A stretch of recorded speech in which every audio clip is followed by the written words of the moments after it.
European countries are brainstorming their defence needs and responses as the Trump administration turns America's defence focus to other regions. One of the year's most important transatlantic meetings, the Munich Security Conference, gets underway on Friday here in Germany.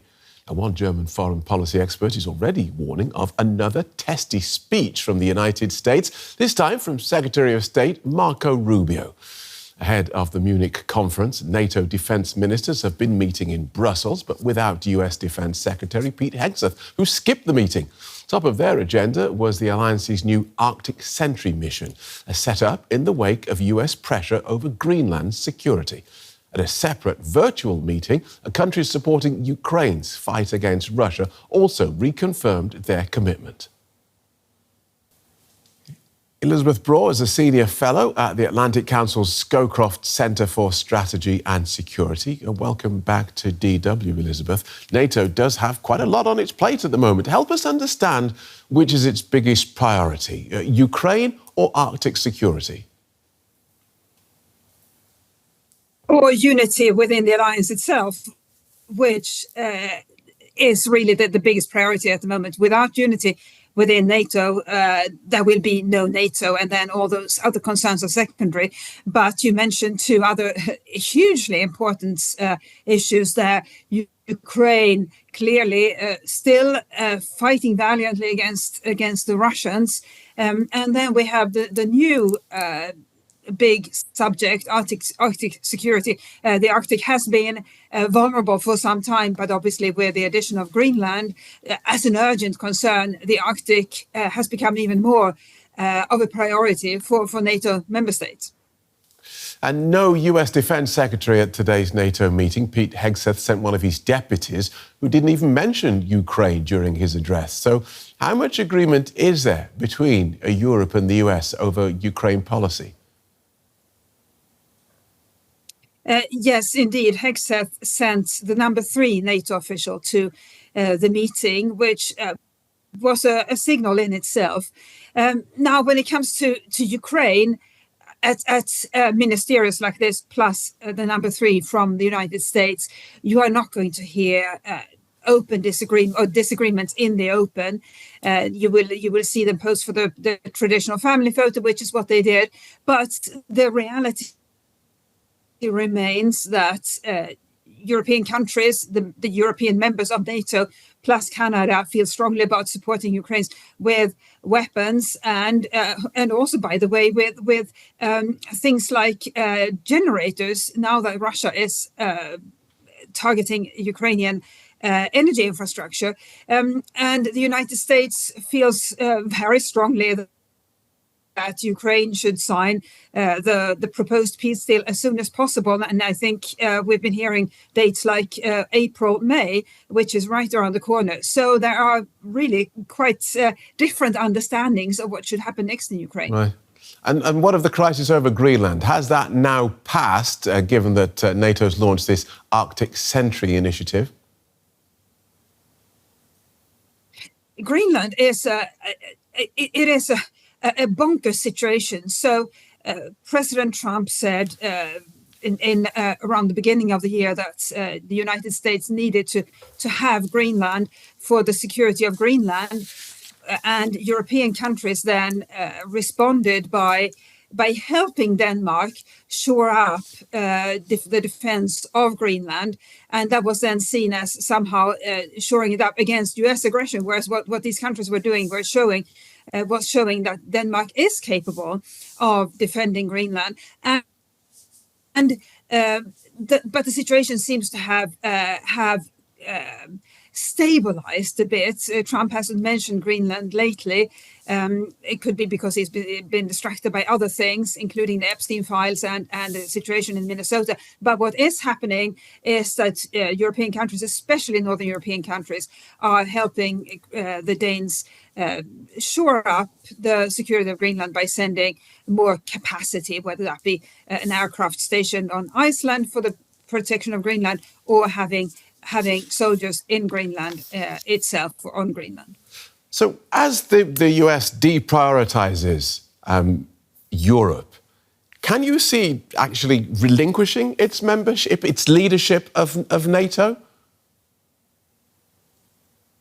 We have seen a bit of that actually this week. A bit of a change in the structure of NATO's military side. The US relinquishing a very senior position and taking a less senior position in exchange, and that was seen by the United States as giving European countries more responsibility for NATO, and it was seen in Europe as the United States essentially taking a step back out of NATO. But I think we should step back, the rest of us should step back to around 2017, when Trump first came to power in the United States, and many European countries, governments and observers were concerned that he might take the US out of NATO. Now, that is not the biggest fear anymore. The biggest fear is that he will turn against America's European allies within NATO. So that hasn't happened yet.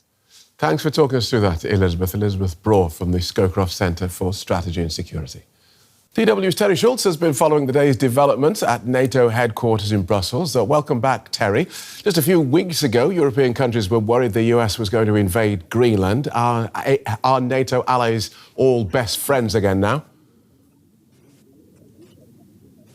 Well, I don't know about best friends, but very close friends, because one of the specialties of NATO is that they really don't want anything to show on the outside about the tensions they have inside, and that's the case again. Of course, you have seen literally a diffusing of the situation with Secretary General Mark Rutte and President Trump there at Davos. We remember that. He basically talked Trump out of continuing his military threat and said that now there would be negotiations going on between Denmark, Greenland, and the United States for whatever future status the U.S. wants to have in Greenland. So people here really didn't want to talk about this today, and it does seem that things have been smoothed over for now. OK, and US Defense Secretary, or should I say Secretary of War, Pete Hegseth, skipped today's meeting. How much should we read into that?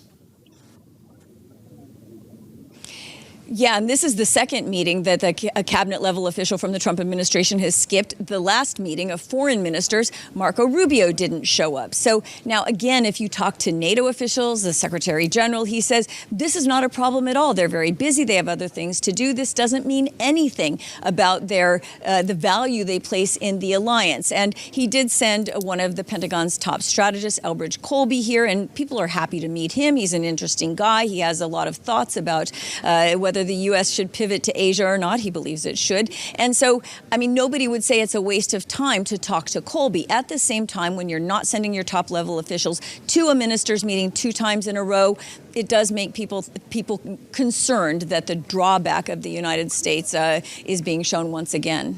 OK, stick with us, Terri. We're going to shift our attention to the Arctic now. US President Donald Trump's focus on Greenland has pulled the region into sharper focus. NATO Secretary General Mark Rutte says the alliance's new mission there, Arctic Sentry, will see NATO take over the coordination of allied activities in the face of US threats and increasing Russia and Chinese interest in the region. Here in the Arctic, everything is changing. The ice is melting and the region is becoming a new geopolitical hotspot. The US does not want to leave the strategic area to Russia or China. Under pressure from Washington, NATO is responding to those concerns. Arctic Sentry leverages the strengths of the alliance by bringing together NATO and allied activities in the High North into one overarching operational approach to the region. With its new Arctic Sentry mission, the alliance will reinforce its presence in the High North and increase cooperation in an area it is generally acknowledged has not gotten enough attention from NATO until now. It will be about patrolling with ships, with drones, with planes.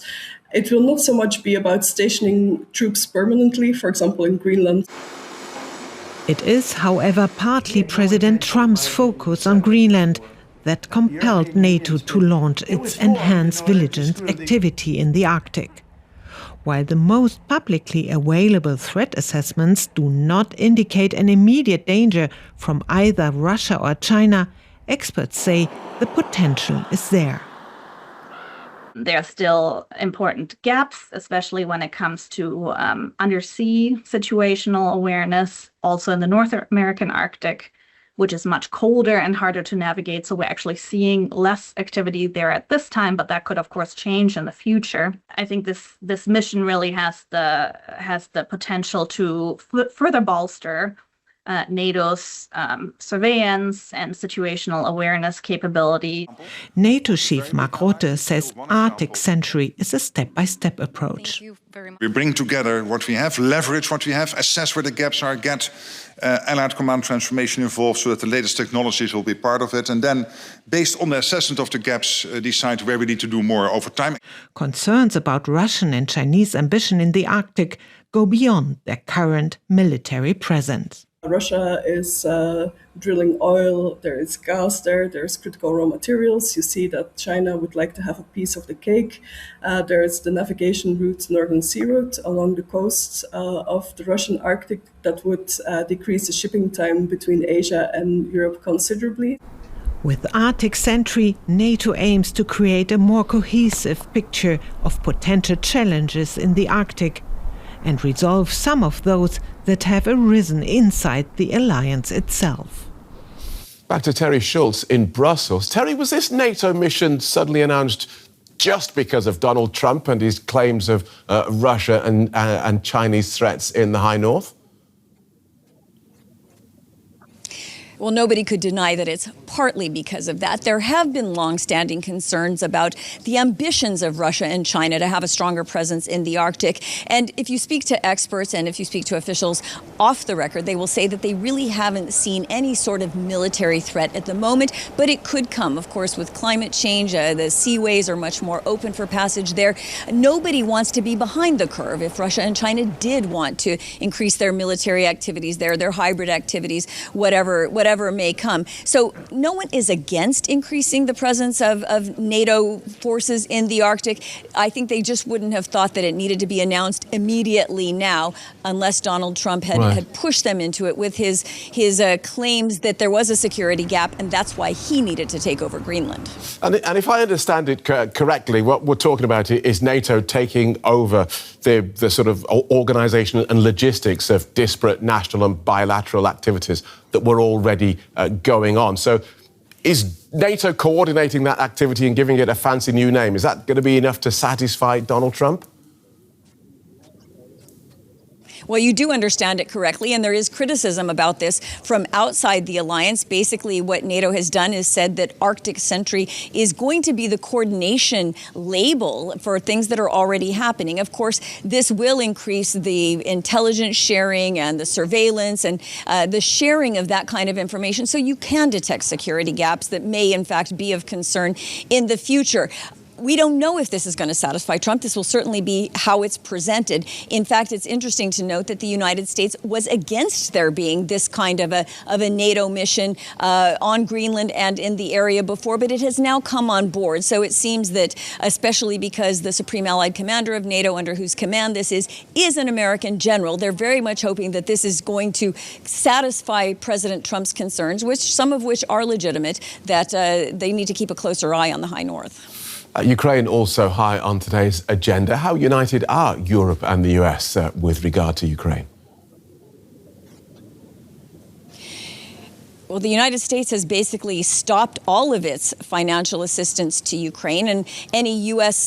contributions now are purchased by the Europeans through this program called PEARL, the Prioritized Ukraine Requirements List. This involves Europeans cobbling together $500 million packages with which they buy high-end weapons, the best weapons you can get that are already prepared, and sending them to Kyiv. So they're united on the fact that this is working pretty well. This is giving Ukraine what it needs as fast as they can. But there are worries that this won't last forever, that the U.S. doesn't have unlimited stocks and the European stocks are basically empty. So there is, perhaps a short path for how long this is going to work. And they're going to have to look at what happens next with European production capacity way below what it would need to be to satisfy Ukraine, to supply Ukraine with what it needs, and also to keep their own self-defense up to standards.